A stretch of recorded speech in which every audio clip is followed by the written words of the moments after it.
We've got a really good core of volunteers who they come faithfully, they serve month in, month out, day in, day out. So, and one of the things we do is we try and treat our volunteers. We've got a volunteer support grant for the last 2 years, and with some of that we take them to the Oban Bay Hotel for afternoon tea, or we went out the other day for fish and chips. Social isolation and loneliness is it's a flavour of the year, I think.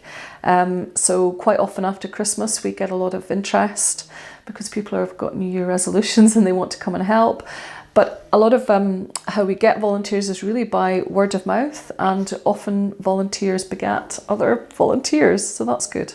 Yeah. One of our volunteers loves knitting, so she said, I'll start a knitting club. So on a Wednesday we have a knitting club. So, and that obviously helps her to want to stay involved because her ideas are being involved in the whole running of the project. But equally it means that people can, like all their skills can be used, which I think is really important.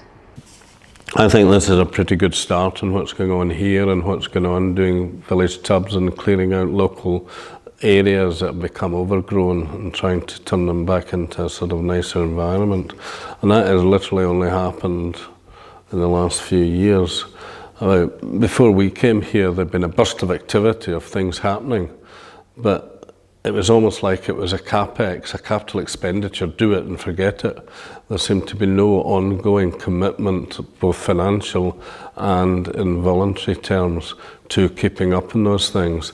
And I think that's what it's looking like now, that there's a greater commitment by people to try and keep things going, rather than just a one-off doing something and then thinking somebody else will look after it. For such a small community like Argyll and Bute, even Helensburgh, the islands, these voluntary organisations are a big, big help to people. I would have been lost without some of them. It's